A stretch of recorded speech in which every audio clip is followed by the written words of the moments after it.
George Washington High School. I had attended George Washington Elementary School on the east side of Chicago. Coming out of 8th grade, I had a full scholarship to go to St. Francis de Sales High School. They had just won the city tournament and was going downstate. Eric Anderson, who was the best player on the team at that time, had a full scholarship to Indiana University, and he was also named Mr. Basketball for the state of Illinois in 1988. Well, when I approached my grandmother about the opportunity, because it was a Catholic school, she did not want me to go because that wasn't the religion that my family practiced.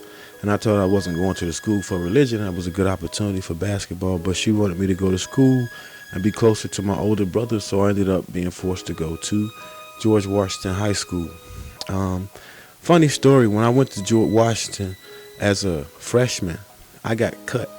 The first day of practice, the coach, he was actually the football coach, Coach Kerger. He was coaching the Frost-Off basketball team. They actually didn't have a coach. The head coach of the varsity team was Coach Billish, rest in peace. Coach Richard Billish came from Finger High School. He was the head coach on varsity.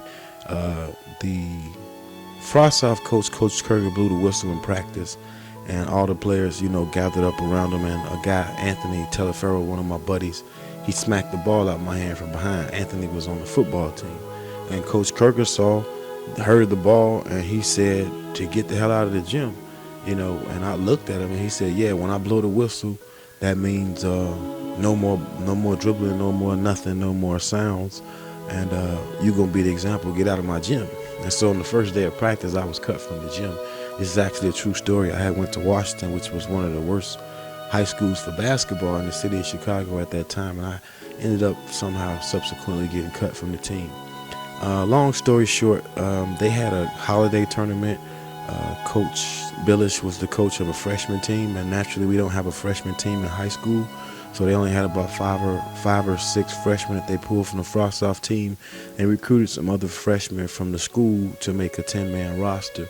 And I ended up being the MVP of the freshman tournament, the leading scorer, and it was at Bloom Trail. It's a very good suburban high school. And when they found out at Bloom Trail that I actually wasn't even on the team for Washington High School, they actually had offered me an opportunity to come and play basketball for Bloom Trail. When we came back to the school after Christmas break, Coach Billish made Coach Kerger put me back on the team, and by the time conference play started in January, I was back on the team.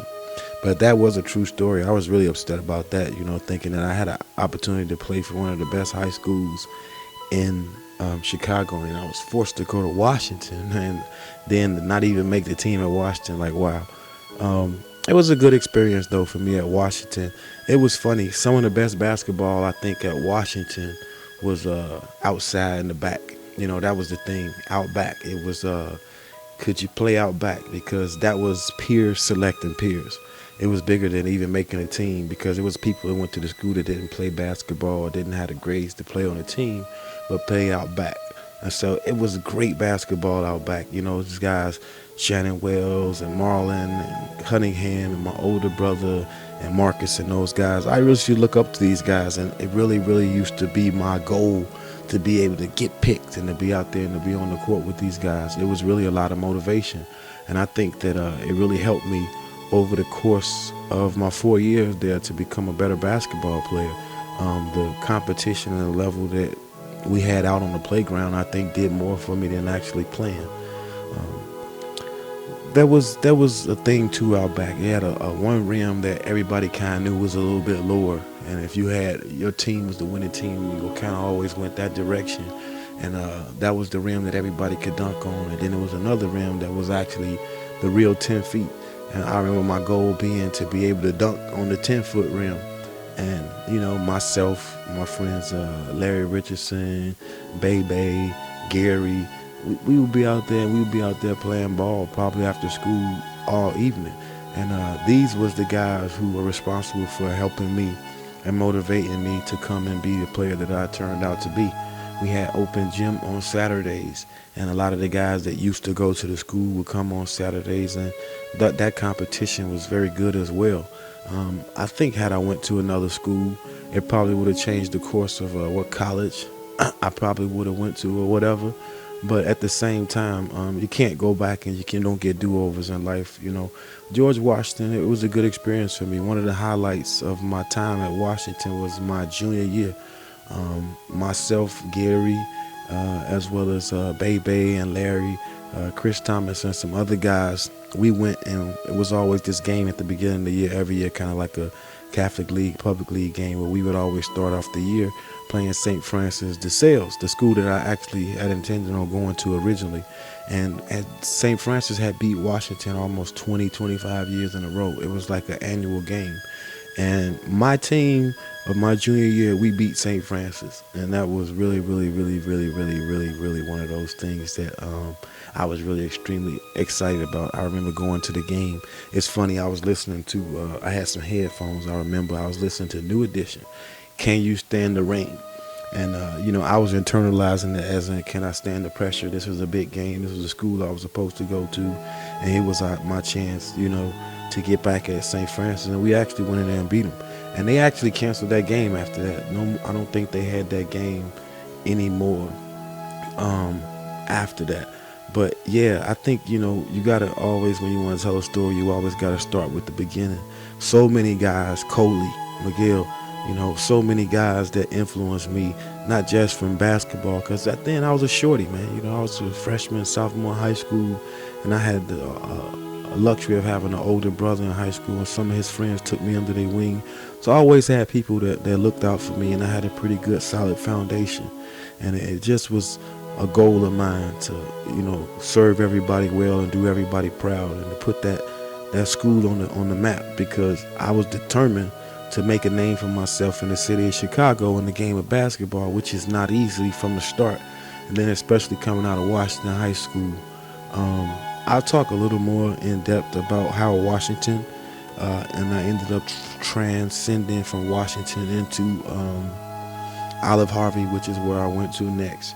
I talk about Olive Harvey and some of the relationships and some of the guys that I met, and Coach Trawick over at Olive Harvey.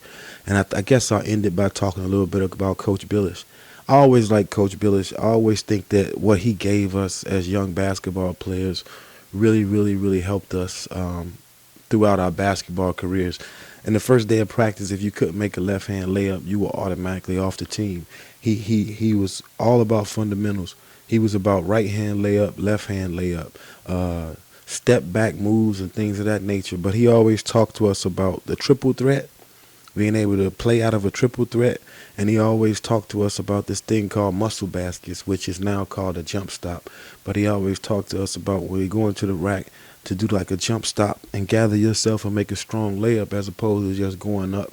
And I think that was something that kind of stuck with me offensively, and made me very, very tough to deal with out there on the court, the jump stop move. And so I have to pay some respect and homage to Coach Billish. Me and him had a lot of bumps in the road, but he was one of my most influential coaches. He really, really developed me, took me under his wing.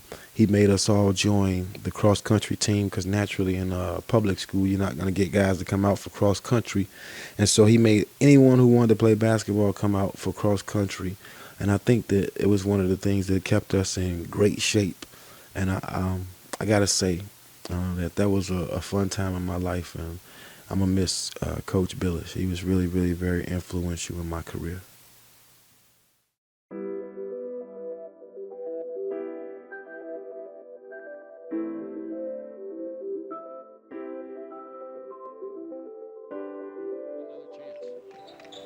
Out high, Anthony Love working with it.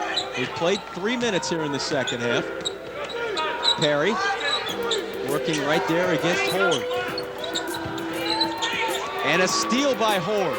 2-on-1 with Keys. The lob to Hoard, mercy! No, they've worked that a lot together. Actually, Keys had the opportunity to take it directly to the glass because UMKC's defense had slid into the middle part of the floor, but they acted like they knew what they wanted to do.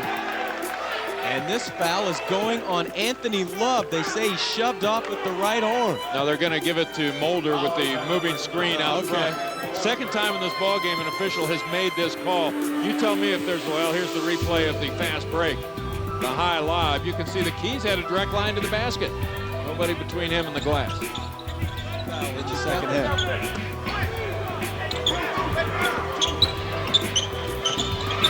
UMKC played man-to-man defense that time. The goal no move until Hoard got it. Hoard took the baseline and slammed it on the other side. My goodness. And timeout on the floor. No matter what team you're here watching, you have to respect the athletic ability here. Swing it around, get it baseline. A little backdoor action by Marcos. Pretty nice finish. Hoard has 5 dunks here tonight. You get a look at why, with his explosiveness, so many NBA scouts have said he's got a chance to play in the NBA.